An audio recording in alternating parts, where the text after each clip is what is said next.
오늘 주신 말씀은 에스겔서 14장 1절에서 5절까지 제가 봉독해 드리겠습니다. 이스라엘 장로 두어 사람이 나와 내 앞에 앉으니 여호와의 말씀이 내게 임하여 가라사대 인자야 이 사람들이 자기 우상을 마음에 들이며 죄악에 거치는 것을 자기 앞에 두었으니 그들이 내게 묻기를 내가 조금인들 용납하랴.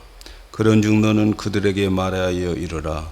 나 주 여호와가 말하노라. 이스라엘 족속 중에 무릇 그 우상을 마음에 들이며 죄악에 거치는 것을 자기 앞에 두고 선지자에게 나오는 자에게는 나 여호와가 그 우상의 반대로 응답하리니 이는 이스라엘 족속이 다 그 우상으로 인하여 나를 배반하였으므로 내가 그들의 마음에 먹은 대로 그들을 잡으려 함이니라. 아멘. 할렐루야. 오늘 제목은 기도 응답의 장애물 세 번째입니다. 요즘 기도 응답의 장애물에 대해서 말씀을 드리고 있습니다. 기도에 관해서 오랫동안 말씀을 드리고 있습니다. 여러분, 기도 응답의 장애물이라 하는 말에는 어떤 전제가 되어 있죠? 뭐가 전제가 되어 있을까요? 기도를 열심히 하는데 응답이 없는 자에게 주시는 말씀이에요. 그러니까 이 말씀은 기도하는데 응답이 아직 없는 자들에게 해당되는 말씀이에요. 내가 무엇을 간절히 구하고 급하게 구하는데 응답이 없어요. 그것이 이루어지지 않으면 숨막힐 것 같고 망할 것 같은데 응답이 없어요. 바로 이러한 사람들에게 요즘 기도 응답의 장애물이라고 하는 말씀이 야기되는 거죠. 그 사람들이 아멘으로 이 말씀을 받아들이고 하나님이 내 기도에 대해서 응답이 없어, 뜻이 없어, 하나님 계획이 없나 봐 속단하지 말고 이제 멈춰서 왜 응답이 없을까 하는 그런 장애물을 찾는 자들, 주시는 말씀을 아멘으로 화답하면서 받는 그들에게는 기도 응답이 오게 된다는 거죠. 겨울 내내 꽁꽁 얼어붙었던 수돗물, 밖에서 꽁꽁 얼어붙었던 수돗물 아무리 틀어도 아무 소식이 없는데 어느 날 봄이 되고 따뜻해질 때 쫙 하고 수도꼭지에서 물이 쫙 흘러내리는 그런 은혜가 쏟아질 것입니다. 그러나 기도를 하지 않고 기도가 필요 없는 사람들에게는 이 말씀이 아무 소용이 없어요. 이 말씀이 은혜가 안 될 수 있어요. 그러나 여러분, 우리는 그것을 분명히 알아야 돼요. 하나님은 우리가 그분께 무엇을 얻으려고 할 때에 우리가 하는 그 기도를 통해서 우리에게 주신다고 하나님은 이것을 정해놨어요. 우리가 무엇을 하나님께 얻으려면 기도라고 하는 그 통로를 통해서 가질 수 있도록 하나님이 정해놓은 방법이 이 기도지요. 그래서 우리가 무엇인가 부족하게 되어져 있다면 여러분, 다른 데 문제가 있는 게 아니에요. 기도하지 않아서 그래요. 그래서 야고보서 4장 2절에 말씀하잖아요. 너희가 얻지 못하면 구하지 아니함이라. 이 말씀을 꼭 기억해야 돼요. 여러분, 우리 모두는 이 땅에 올 때 맨손으로 왔어요. 빈주먹으로 왔어요. 아무것도 없는 그런 자들로 왔어요. 그러나 실제로는 아무것도 없는 게 아니에요. 하나님은 우리 필요를 다 아시고 창세 전에 우리에게 필요한 것 다 준비해 놓고 이 땅에 우리를 보내주셨어요. 그래서 하나님은 그때그때 필요한 것을 다 주십니다. 그런데 기도라고 하는 통로를 통해서 주시는 거예요.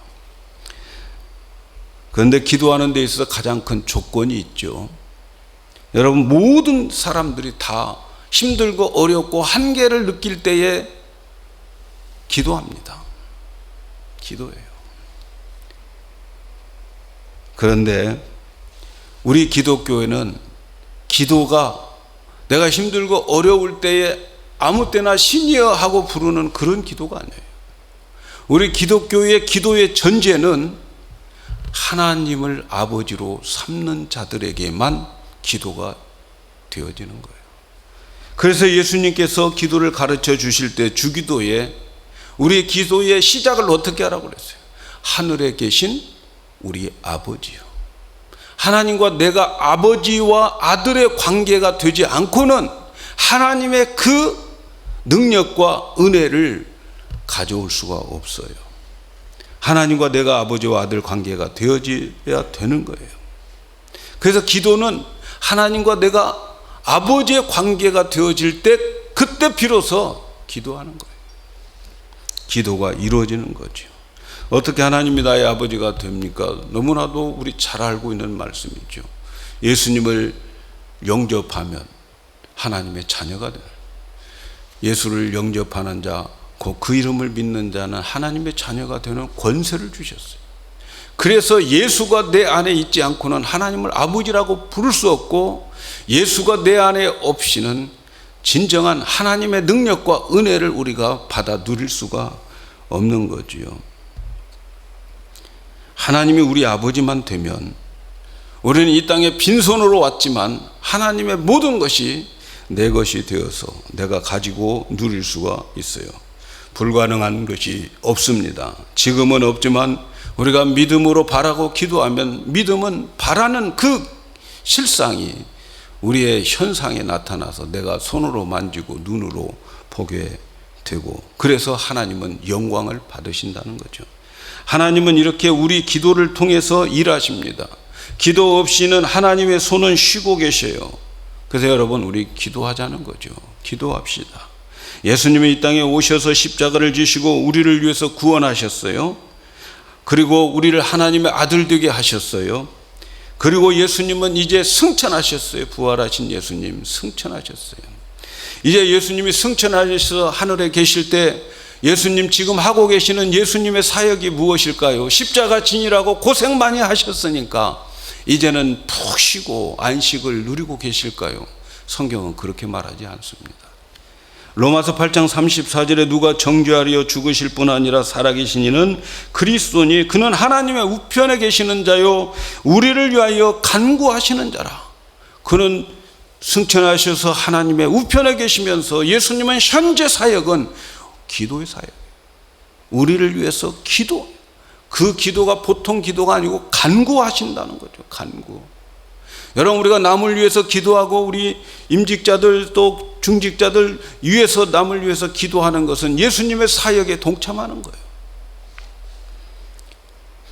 우리 안에 계신 성령님, 그분은 어떤 분일까요? 성령님도 내 안에서 기도하고 계셔요. 로마서 8장 26절에 이와 같이 성령도 우리의 연약함을 도우시나니 우리가 마땅히 빌 바를 알지 못하나 오직 성령이 말할 수 없는 탄식으로 우리를 위하여 친히 간구하시니라. 내 안에 계신 성령님도 지금 하시는 사역은 먼저 기도하고 있어요. 나를 위해서 말할 수 없는 탄식을 하나님께 기도하고 있어요. 여러분, 우리 기도 않는데도 우리가 이렇게 살 수 있는 것은 바로 그분들의 인공호흡을 우리가 받고 있기 때문에 그 산소호흡기 끼고 있는 거예요. 그래서 예수님이 보좌에서 기도하시고 성령님이 내 안에서 기도해 주시는 그것으로만 살면 우리의 신앙은 다이나믹 같지 않아요. 비실비실한 거예요. 비실비실. 여러분, 산소호흡기 꽂고 병원 중환자실에 있는 사람 살아있으나 살아있는 자가 아니에요. 그거 뛰고 나와서 활동하면서 자기 힘으로 밥을 먹고 일도 하고 그래야 되는 거죠. 그런 사람들은 누굽니까? 기도하는 사람들이에요. 기독교는 기도의 종교입니다. 기도가 영적인 호흡이에요. 기도는 시간과 생각을 들여야 되는 거예요. 시간 들이지 않고 기도한다고 말할 수 없어요. 하나님 생각하지 않고 기도한다고 말할 수가 없어요. 여러분, 기도는 시간 투자요 생각 투자입니다. 사랑하는 여러분, 기도하는 성도가 됩시다. 오늘 말씀도 기도하는 자에게 전하는 말씀이에요. 기도하는 자에게 응답의 장애물을 제거하고 그 하는 기도가 헛되지 않고 하나님의 풍성함을 누리는 자가 되자 하는 거예요. 기도 응답은 살아계신 하나님의 증거입니다. 여러분, 우리가 기도해서 그 기도가 응답되어질 때, 하나님은 정말 살아계신구나. 우리 영광교회가 마음을 합심하여 기도해서 그것이 응답되어질 때, 하나님이 여기 계시구나. 그걸 체험하게 되는 거예요. 요즘 조금 기도에 우리가 힘을 내고 있는데, 응답하는 간증 소리를 많이 들어요. 이것 응답받았다, 저것 응답받았다 하는 그 응답의 내용을 제가 듣고 있어요. 근데 그 사람 모두가 다 기도하는 사람들이에요. 기도하는 사람들. 감사할 일이죠. 이러한 간증이 많아지기를 축복합니다. 그러려면 응답을 받는 장애물들을 없애야 돼요. 기도 시간 내서 하는 그 기도가 헛되지 않으려면, 왜 하나님께서 우리에게 응답을 그렇게 원하시는데 왜 내가 응답 못 받는가? 그 장애물들을 발견해야 됩니다. 기도에 응답의 장애물이 있으면 우리는 응답을 받을 수 없어요. 하나님은 의로우시고 거룩하신 분이에요. 하나님 너무너무 냉정하신 분이에요. 우리의 기도의 응답에 애누리가 없어요. 우리가 살아가는 인간 사회는 애누리가 있어. 좀 봐줄게. 그런데요, 하나님은 너무너무 거룩하시고 정의로우신 분이고 공의로우신 분이기 때문에 우리에게 축복을 주는 데는 그 하나님의 규격에 맞아야 주는 거예요. 응답을 주시는 데는 그 규격에 맞아야 주시는 거예요. 하나님 애누리 없어요. 우리를 구원해 주시는 것에 한해서는 하나님 은혜로 주셨어요. 우리의 행위와 전혀 상관없이 우리를 구원시켜 주셨어요. 그러나 여러분, 하나님의 축복과 복을 받아 누리는 데는 그 행하는 일로 복을 주리라, 그렇게 말씀해요. 애누리가 없어요. 그래서 장애물들을 제거하지 않으면 응답이 없어요. 하나님 우리에게 응답 주시기를 얼마나 기뻐하시는지 몰라요. 하나님은 우리가 응답 받으면 하나님이 영광을 받으시는 거예요. 그런데 우리가 기도하면 응답을 주시는데 왜 응답을 못 받아요? 이 장애물 때문에 응답을 못 받아요. 여러분, 우리가 응답을 못 받는 것보다 그렇게 주시기를 원하는 하나님의 마음이 더 아프다는 것을 이해해 주시기를 바라요. 부모가 자식에게 뭘 주고자 하는데 지금 주면 안 돼. 그런데 저 자식은 그거 있어야 돼. 그런데 그 문제 때문에 줄 수가 없어. 이때의 부모의 심정 아시잖아요. 우리 하나님은 우리가 원하고 필요한 것, 지금 우리의 기도의 제목, 있어야 될 것 알고 계시고 미리 준비해 주셨어요. 근데 못 주시고 계세요. 왜? 장애물 때문에. 우리는 못 받아서 서운할지 모르지만 하나님은 못 주셔서 더 마음 아프고 더 섭섭한 이 하나님을, 여러분 그 마음을 아시기를 바랍니다. 하나님 더 아파하셔요. 그러니까 우리가 빨리 응답받기 위해서는 기도 응답의 장애물들을 제거해야 되는 거예요. 그 응답의 장애물이 첫 번째 뭐라고 말씀을 드렸어요? 첫 번째, 우리가 기도하는 그 기도의 동기가 잘못된 동기로서 시작되면 응답이 없다는 거죠. 너희가 구하여도 얻지 못하면 너희의 정욕으로 쓰려고 잘못 구함이라. 내가 지금 하나님께 그렇게 구하는 그것이 왜 그것을 구하는지 목적 설정을 잘 하셔야 된다는 거죠. 명분은 그럴듯한데, 근데 그 속내는 욕망과 이기적인 동기, 그런 걸로 가득 차 있으면 하나님 아셔요. 하나님은 마음을 감찰하시는 분이에요.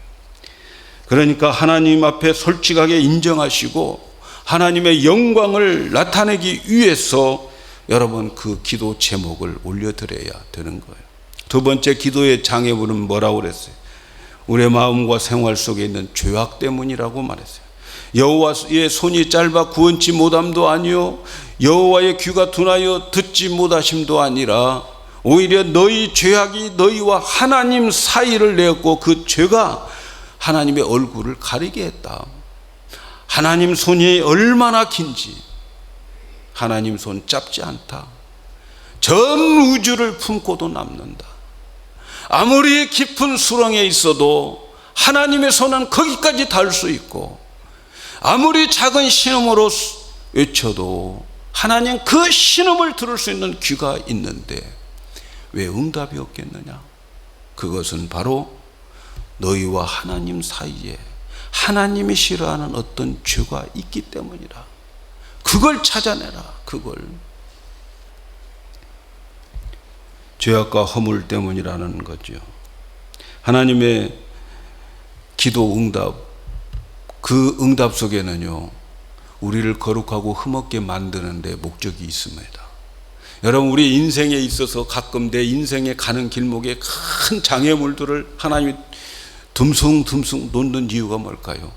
그 장애물을 통해서 내가 하나님께서 그 장애물을 없애달라고 기도하는 중에 나의 죄를 깨닫고 그 죄를 깨닫고 예수님의 피로 다시 씻음 받고 그래서 그 장애물이 제거되고 응답이 되는 날, 내가 응답받은 것도 중요하지만 하나님은 내가 거룩하고 흠없는 자로 챙겨지는 것을 더 중요하게 생각하는 거예요. 그래서 여러분, 우리가 인생을 살아갈 때 내 앞에 장애물이 없다는 것은요, 여러분 좀 생각을 해봐야 되고 미리 기도를 세이브해 놓으셔야 돼요. 편안할 때 세이브해 놓으셔야 돼요. 언젠가 그 장애물이 다 있습니다. 시련이 없는 인생 없어요. 다 있어요.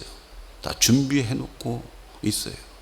그러니까 여러분, 하나님은 우리 기도 응답보다도 하나님의 목적은 거룩하고 흠없는 아들로 챙겨지는 것이 하나님의 목적에 있음을 기억하시기를 바랍니다. 그것 때문에, 그러니까 미리미리 거룩하고 흠없는 자로 챙겨가면서 살아가는 자들은 장애물 없어요. 마음으로 생각만 해도 하나님이 그 신음소리 들으시고 응답해 주시게 되어 있어요. 우리 성도들이 하나님과 막혀진 장애물들을 다 제거하기를 축복합니다. 오늘 말씀의 세 번째 기도 응답의 장애물을 말씀드리려고 합니다. 우리에게 응답이 없는 것은 우리의 마음 속에 있는 우상이 응답을 주지 못하게 한다는 거죠. 우리 마음 속에 우상이 있다는 거예요. 오늘 말씀을 읽어봅니다. 이스라엘 장로 두 사람이 나와 내 앞에 앉으니 여호와의 말씀이 내게 임하여 가라사대, 인자야, 이 사람이 자기 우상들을 마음에 들이며 죄악에 거치는 것을 자기 앞에 두었으니 그들이 내게 묻기를 내가 조금인들 용납하랴, 응답하랴. 어느 날 이스라엘 장로들이 에스겔 선지자를 찾아온 거예요. 예루살렘의 장래에 대해서 기도하고 묻기를 원하는 거죠.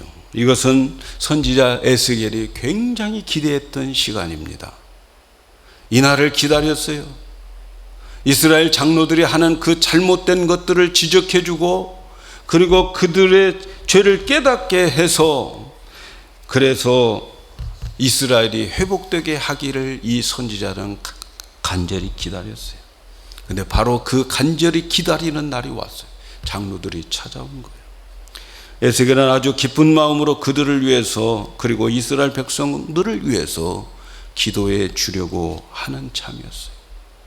그런데 하나님께서 갑자기 임하시면서 그의 기도를 중단시켰어요. 에스겔이 기도해 주고 싶은 그 기도를 중단시켰어요. 그리고 그 이유를 이렇게 말씀합니다. 에스겔아, 그 사람들을 위해서 기도하지 말라. 그들은 그들의 마음에 우상을 드리며 죄악에 거치는 것들을 그들 앞에 두었으니 내가 어떻게 그들의 기도를 응답하겠느냐. 기도해 주려고 하는 에스겔을 하나님이 말립니다. 우리는 여기서 하나님은 우리의 마음속에 있는 우상으로 인해서 우리의 기도를 듣지 않으신다는 것을 분명히 깨달아야 돼요. 왜 하나님이 나의 기도, 내가 그렇게 바라는 나의 기도를 응답하지 않을까?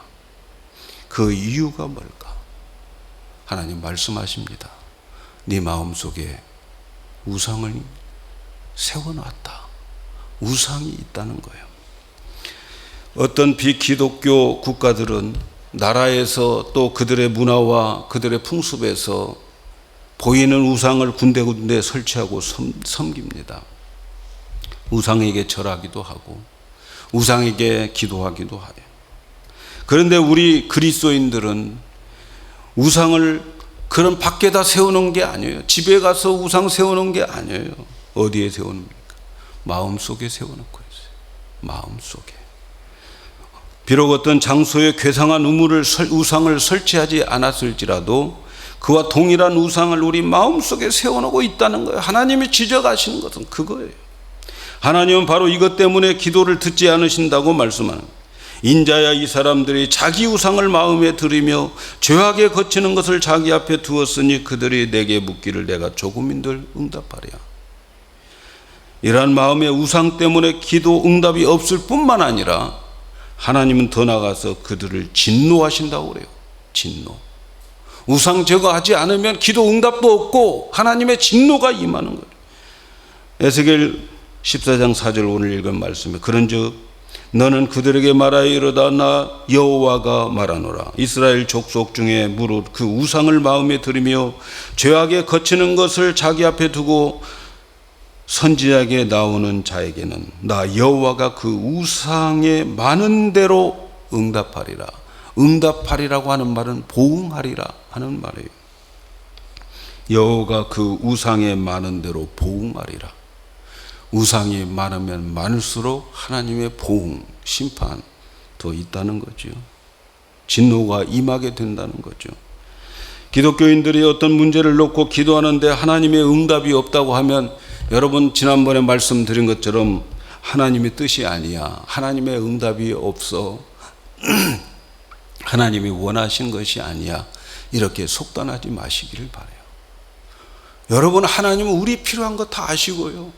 우리 필요한 거 하나님 주시려고 준비해 놓으셨어요. 그런데 내게 응답이 없다고 하나님 뜻이 아니라고 포기하지 마시라고. 그 대신 우리 마음에 세우는 이 장애물들 찾아내야 돼요. 이 장애물을 찾아내는 일을 먼저 하셔야 돼요. 하나님은 반드시 우리 기도를 응답해 주신다고 하셨어요. 반드시 응답. 그렇다면 우리 마음의 우상이 뭘까요? 기독교인들에게 우상은 나와 하나님 사이에 있는 어떤 것이에요. 하나님보다 더 무서운 것, 어떤 것, 그것이 우상이에요.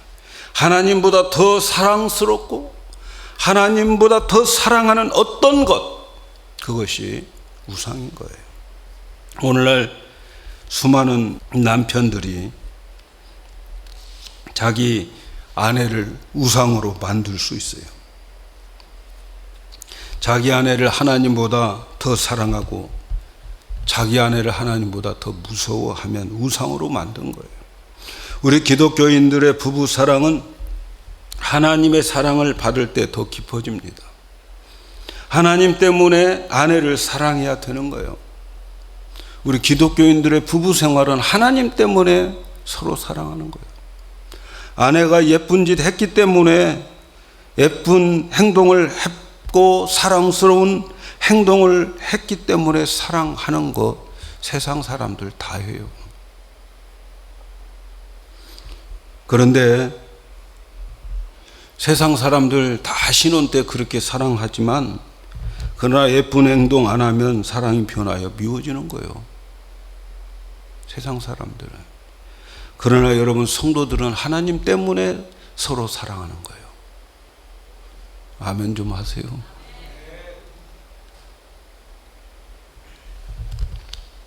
물론 남편이 하나님을 사랑하면 사랑할수록 그 아내를 더욱 깊고도 부드럽게 사랑할 거예요. 그러나 남편이 그 아내를 하나님 위에 놓을 때에 그것은 위치가 잘못된 거예요. 바로 이것이 우상입니다. 그리스도인들이 남편들이 아내를 즐겁게 하기 위해서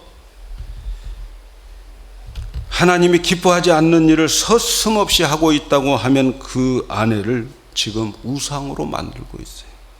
그 사람의 기도는 응답이 없다는 거죠.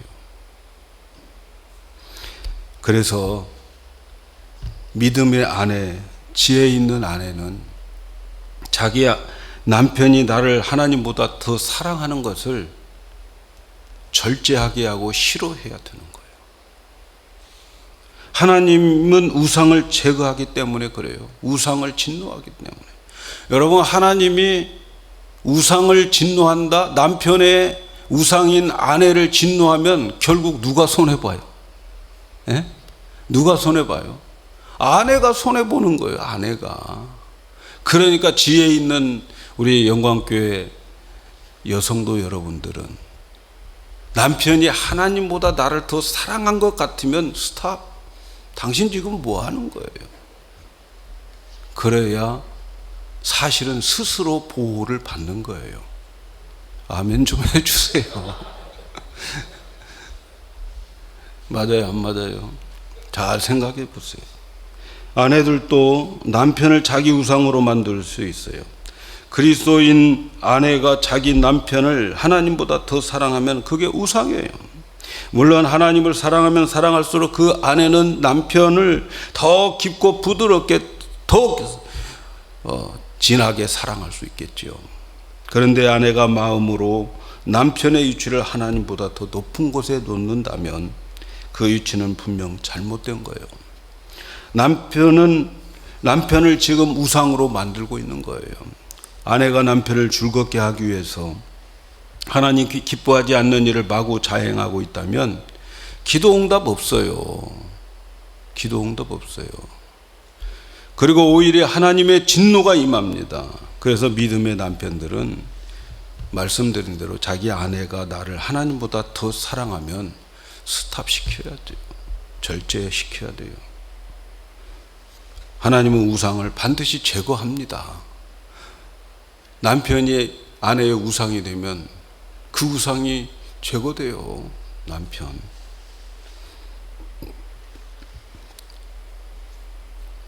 그래서 우상을 제거한다는 게 무엇인가를 부부관계에서는 알아야 돼요. 오늘날 얼마나 많은 그리스도인 남편과 아내들이 서로 비율을 맞추기 위해서 하나님 앞에 가증한 일을 습관적으로 저지르고 있는 자들 많이 있습니다. 얼마나 많은지 몰라요. 그리스도인의 아내와 남편이 서로 마음을 상하게 하지 않기 위해서 하나님 비유 거스려요. 서로 사랑한다고 하는 명목하에서 하나님보다 더 높이 아내와 남편을 위치를 올려놓고 있어요. 서로 인격을 존중한다고 하는 구실하에서 하나님 뜻을 어기고 계속해서 그 일을 하고 있다면 사단의 선동에 넘어가고 있다는 것을 기억하셔야 됩니다. 오늘날 그리스도인들이 자기의 자녀들을 우상으로 만들고 있어요. 그리스도인들은 자녀를 하나님보다 더 사랑하면 안 돼요. 물론 우리가 하나님을 사랑하면 자녀들을 더 깊이 더 진정으로 사랑합니다. 그러나 자녀들을 하나님보다 더 높은 곳에 두면 그 자녀가 우상이 되는 거예요. 하나님 제거하는 거예요. 우리는 자녀들을 즐겁게 하기 위해서 하나님이 원하지 않는 일을 부모들이 마구 행하는데 조심해야죠. 자녀들에게 절대로 축복이 안 돼요, 여러분. 오늘날 많은 그리스도인들이 이 그리스도인 부모들이 자녀들을 즐겁게 하기 위해서 하나님이 싫어하시는 거 알면서 행하고 있어요. 아들을 우상으로 만들고 있는 거죠. 자녀와 결혼할 사람을 우리가 찾고 기도하는 중에 신앙에 두지 않고 그 사람의 부유함, 사회적 지위, 문벌과 학식, 배경 이런 것들을 더 중요하게 생각하고 그런 사람 나타나면 믿음 생각하지 않고 신앙 생각하지 않고 놓치지 않으려고 안간힘을 쓰는 사람들 정신 차려야 돼요.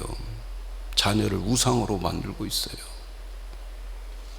뛰어난 조건을 가지고 아무리 좋은 인격과 성품을 가지고 있다 할지라도 그리스도인이 아니면 단호히 거절하는 부모가 되어야 돼요.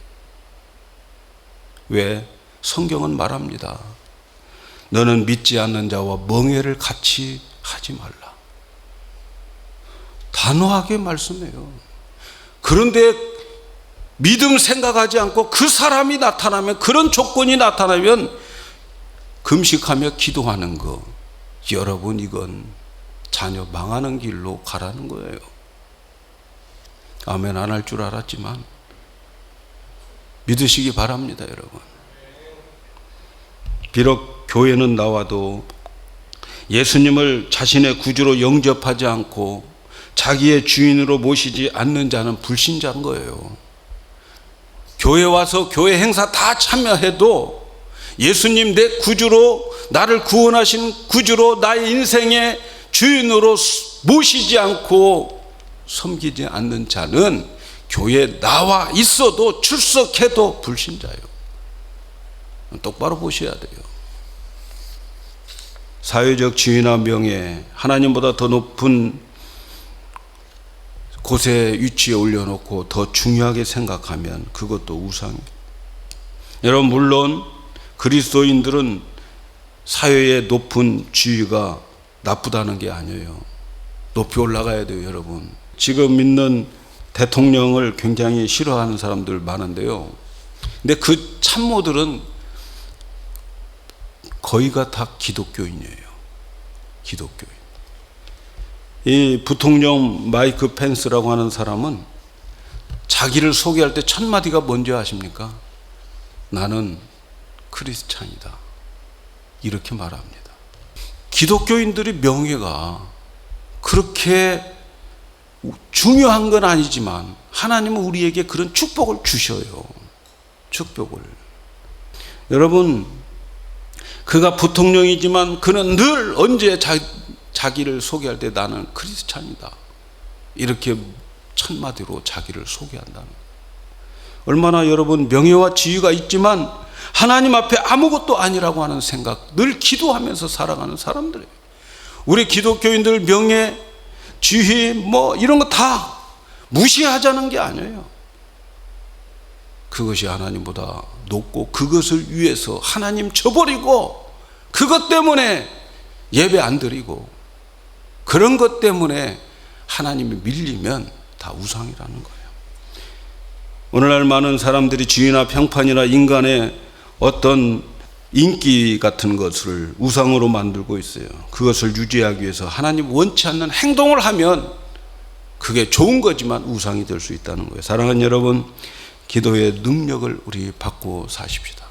우리 영광교회에 여기서 하나님께 기도하면 하나님은 우리의 기도를 들어 응답해 주신다고 하는 그런 마음이 여러분들에게 있어야 이 교회에 출석할 거 아닙니까? 이 교회에 와서 기도하면 하나님 들어주신다 하는 확신이 있을 때에 여러분 영광교회를 사랑하는 거 아니겠습니까?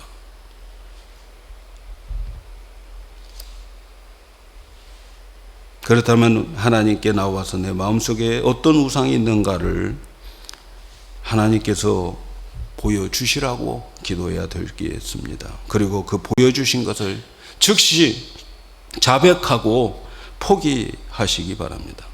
성령께서 그 우상, 내 속에 있는 우상 태워주시라고 기도해야 돼요. 그리고 오직 아버지 되신 하나님, 그분만 높임을 받고 예수 그리스도 그분만 높임을 받고 그분보다 귀한 것이 없는 성도들이 되어서 우리가 하나님 앞에 합심해서 기도할 때마다 하나님의 응답의 열매들이 우리에게 많이 나타나고 하나님이 우리의 응답을 통해서 영광을 받는 그러한 영광교회 되기를 주의 이름으로 축복합니다.